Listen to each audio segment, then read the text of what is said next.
Terminei a leitura finalmente desse livro que manifesta aqui sinais de uma reencadernação amadura, né? Porque começou a soltar as páginas durante a leitura e eu não quis comprar outro porque talvez acontecesse a mesma coisa.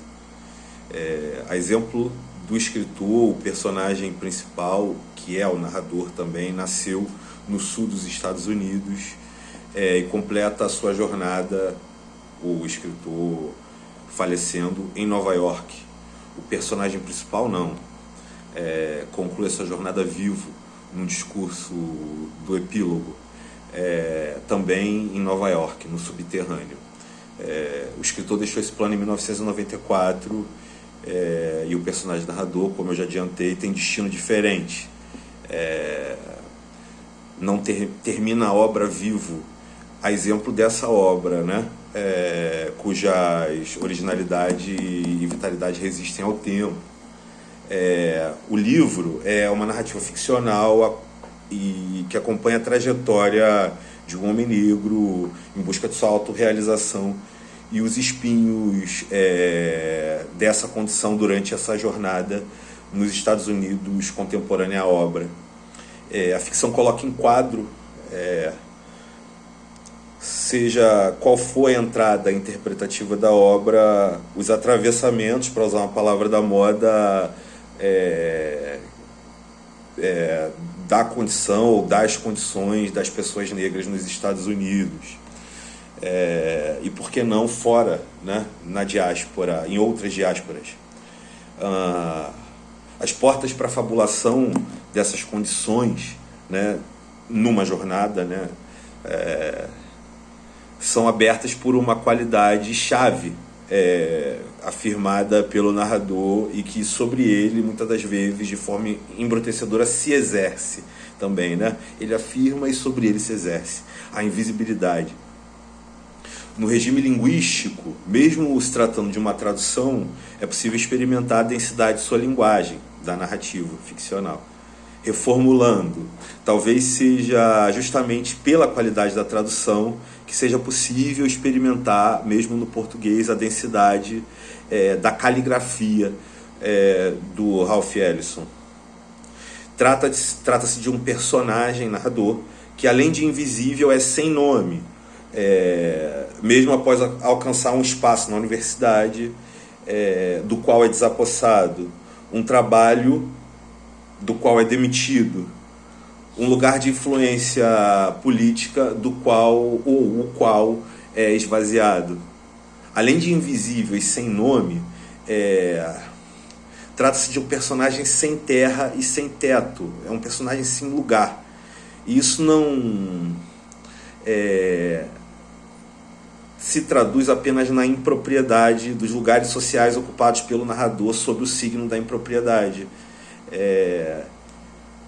Ele é um homeless também porque não tem um lugar onde cair morto, nesse sentido metafórico. Para além das escolhas de representação mimética, a densidade da linguagem também se faz sentir pelo recurso à ironia e a manutenção de uma atenção do e no acontecimento, né? Que é um traço ficcional muito utilizado pela literatura e pela ficção negra nos Estados Unidos, né? A vida sob ameaça, né? A narrativa sendo costurada ou desenrolada à sombra da ameaça. Outra ferramenta de linguagem utilizada, na observação da qual não consigo honestamente avaliar a qualidade da tradução, está na recriação de variedades de uso do idioma por comunidades negras, a partir de traços desviantes da variedade padrão, utilizada pelo narrador, inclusive, que é parte da comunidade, ou de alguma comunidade negra, e por outras personagens negras e brancas, que cabe um desvio, uma digressão. Preciso manter em suspenso o que digo sobre esse recurso, essa escolha estética do Ralph Ellison da tradução, que marca na narrativa o falar de grupos e pessoas negros e negras, respectivamente, e estandardiza a variedade usada por outras pessoas que gozam de algum prestígio social, como se o desvio do padrão fosse um atributo da pobreza ou da marginalidade, que na década de 50 e hoje ainda é vivenciada principalmente por pessoas negras aqui nos Estados Unidos, né?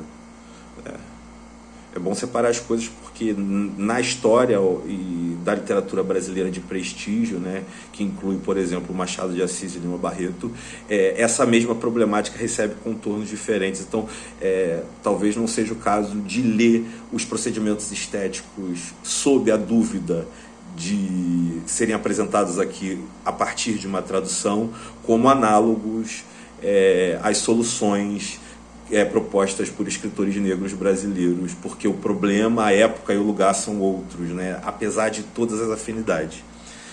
O livro foi publicado pela primeira vez em 1953, conforme pontua um trabalho publicado na 451 em 2020.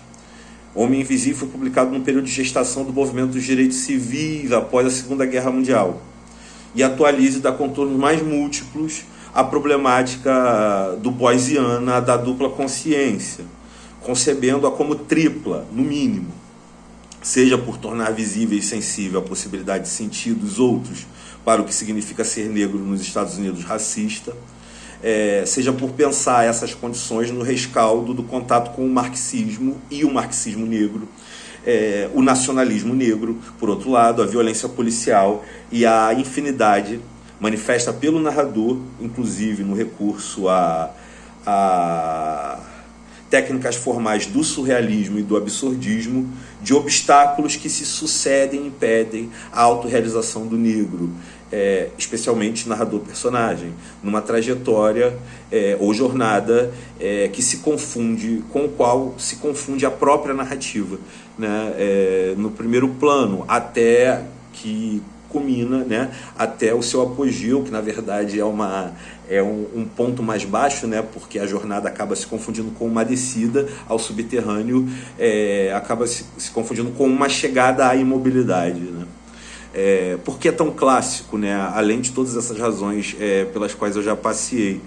Porque inventa o presente, porque nos reapresenta a nossa realidade e a história sem os véus, isto é, manifestando o percurso de história da condição do negro nos Estados Unidos e em outras diásporas, bem como o caráter construído dessa condição, né?